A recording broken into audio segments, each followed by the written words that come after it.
Hi guys, this is Leela. Welcome to my channel Leela WebDev. So we are learning about the post request testing thing. So the second concept which we need to learn it is the assert no request match. So that is nothing but the expect none. So we have learned about the expect one case, expect none case we'll try to learn. The expect none method is used to assert that no requests match the specific criteria. For example, let's say that, so here we are having this one, right? So the same situation I will write it in another test case. That is nothing but it should not send mutation request. So here I will be having something like this. First we will try to get the fixture, that is nothing but constant fixture is equal to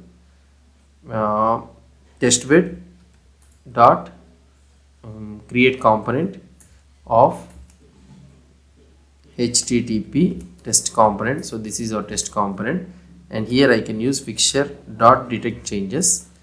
So like this, and here I can check something like, so HTTP, sorry, this one is fixture, and normally what we are trying to do whenever we are calling this send request method, so we are sending the post request. So here we can check that HTTP testing controller dot expect none request, so it's a predicate, so request dot method is not equal to get, so that means it should not be a get request. So here we can expect the expect none case. So here the predicate checks that no requests other than the get requests are made. This is useful to enforce specific request patterns in your application. So this is one thing. So now the another one which I want to tell you is testing the backend errors. So backend errors occur when the server responds with a non 200 TP status code. So let's try to change some data here. So what I will try to do here in our component.ts file. So here we are having a subscription, right? So here I will handle the error case. So here you will be getting in such a way that error, and here I can do something like this dot error message.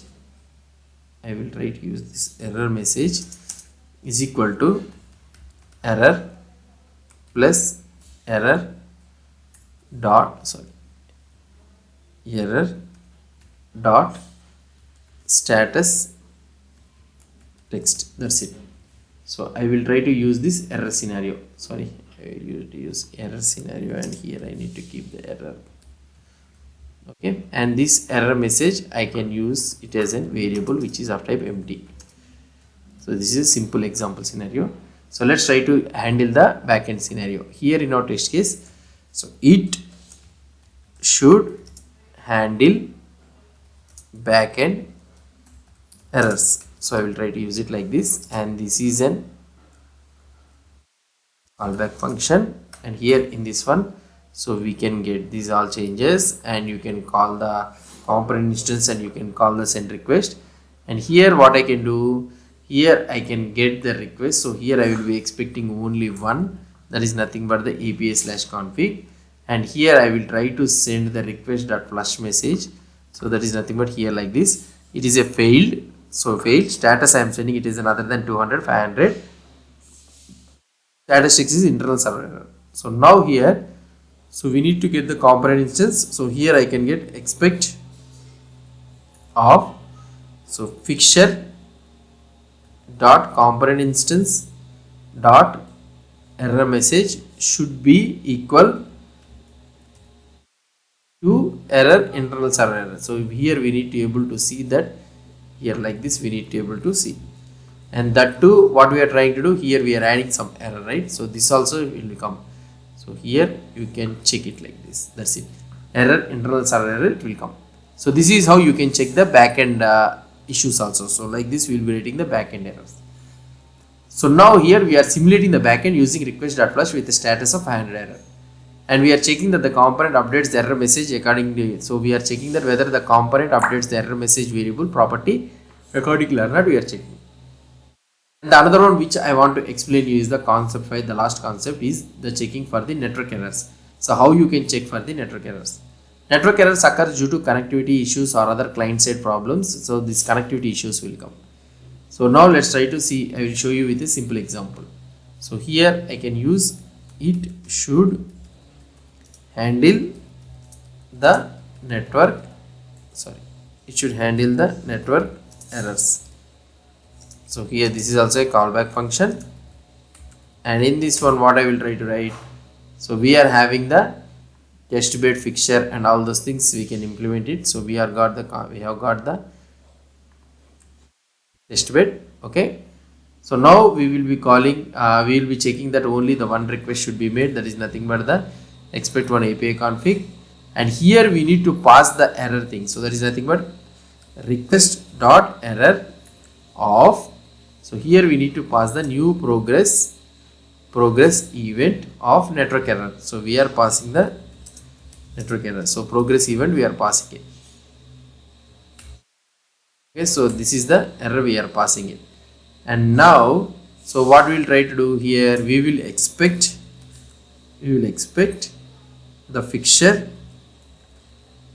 dot component instance dot error message to be.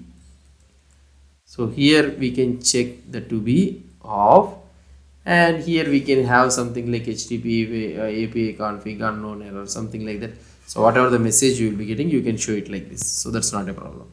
So now here we are using the request.error to simulate a network error with a progress event, and we are verifying that the component handles the error gracefully or not. So that's it.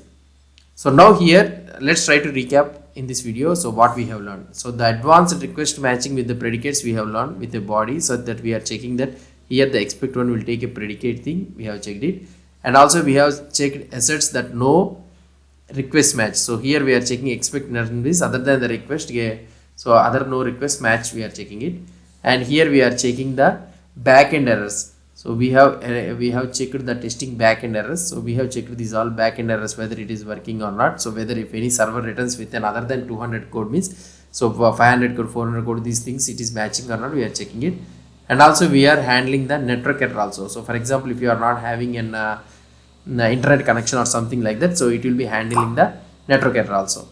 So this is all about HTTP testing controller. So the different technologies what we are trying to use it. So that's it guys about this HTTP testing controller. In the next video we will try to learn about the interceptor concept. So how is the interceptor concept implemented and what is the concept. So we will try to learn how we can test these interceptors and all those things. Hope you understood about this one. So if you have any doubts or any suggestions, please post the comments below to this video. I will try to give the reply. And if you like this video, please do support me by subscribing to my channel. And also don't forget, if you see this video, don't forget to like this video. Thank you.